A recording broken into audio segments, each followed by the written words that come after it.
नमस्कार। आज हम योग क्षेत्र के जो सबसे ज्यादा विचार विमर्श किया जाने वाला एक शब्द चित्त वृत्ति, इस विषय के बारे में जानने का प्रयास करेंगे। चित्त वृत्ति को समझने से पहले एक और शब्द को समझना बहुत ही आवश्यक हो जाता है और वो विषय है चित्त भूमि। चित्त भूमि का तात्पर्य यह है कि जो चित्त है वह तीनों गुणों के, तीनों जो महागुण हैं हमारे, सत्व रज और तामस तमोगुण, इनके अधिकता या फिर न्यूनता के आधार पर अलग अलग समय में अलग अलग अवस्थाओं को प्राप्त करती है। इसलिए अलग अलग अवस्थाओं को अलग अलग नाम दिए गए हैं।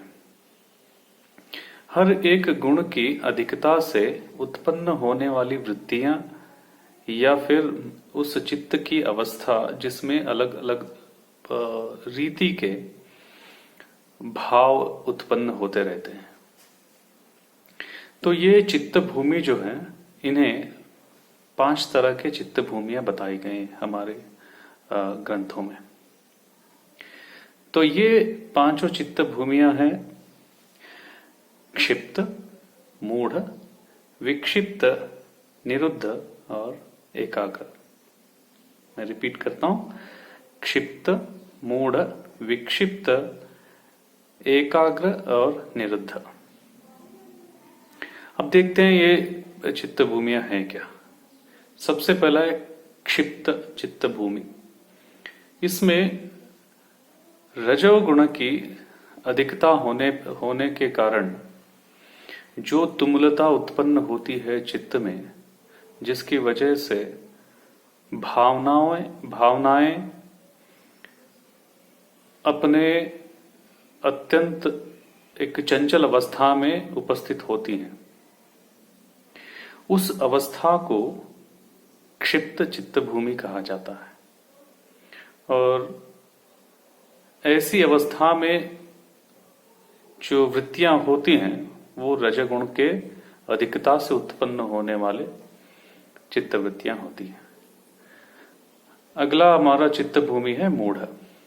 जैसे नाम में ही मूढ़ है, यह चित्त वृत्ति तमोगुण की अधिकता से उत्पन्न होने वाले मन या फिर चित्त की अवस्था को मूढ़ चित्त भूमि कहते हैं।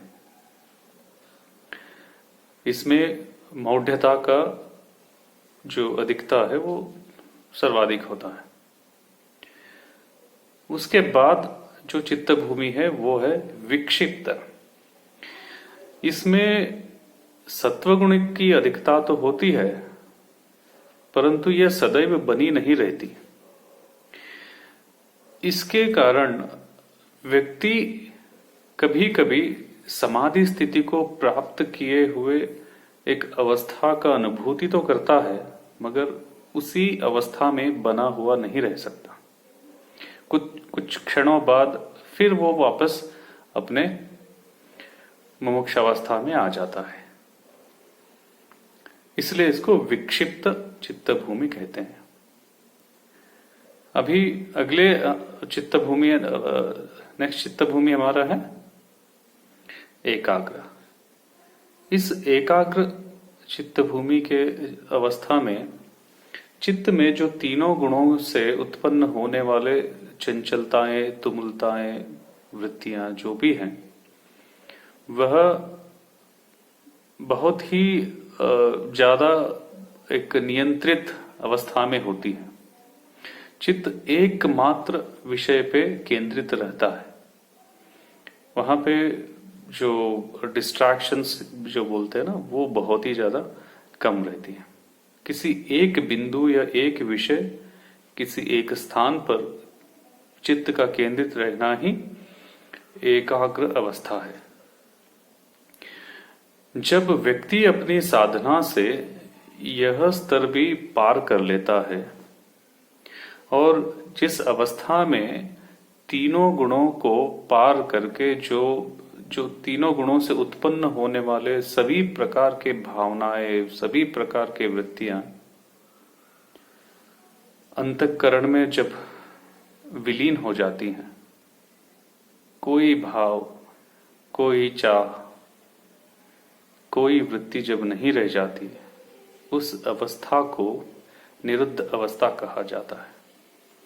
इसलिए जब पतंजलि कहते हैं योगस्तु चित्तवृत्ति निरोधः, यह निरोध शब्द का प्रयोग जो इस परिभाषा में मिलती है वो इस निरुद्धता को व्यक्त करने वाली है।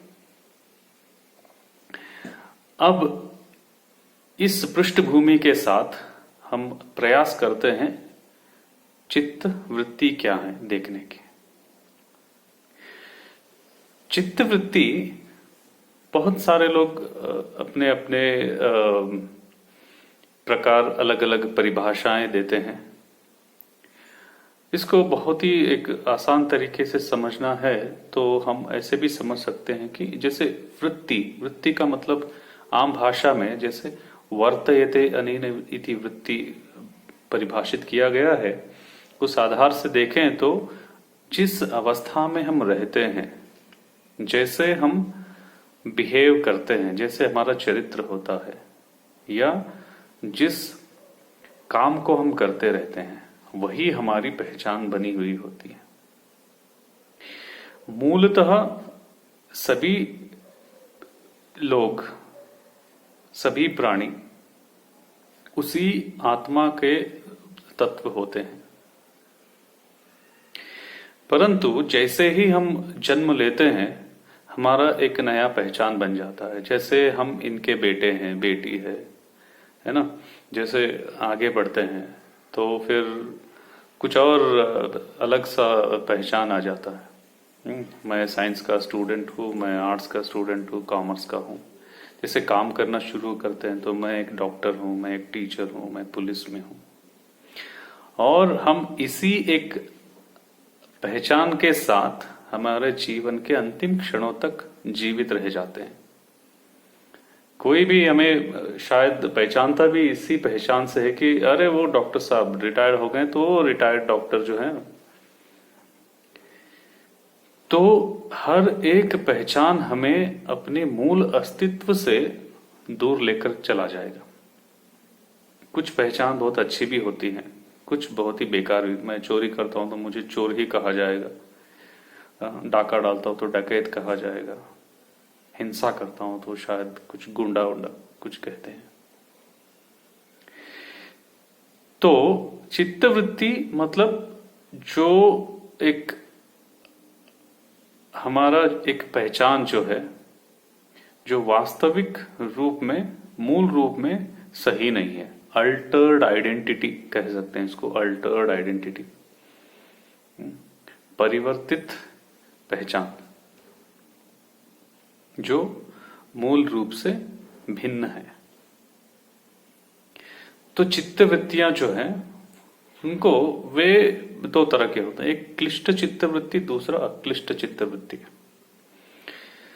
क्लिष्ट चित्तवृत्ति उनको कहा जाता है जो कर्माशय को उत्पन्न करने में सक्षम है, और वे चित्तवृत्ति जो कर्माशय को उत्पन्न नहीं करती उनको अक्लिष्ट चित्तवृत्ति कहा जाता है। क्लिष्ट और अक्लिष्ट।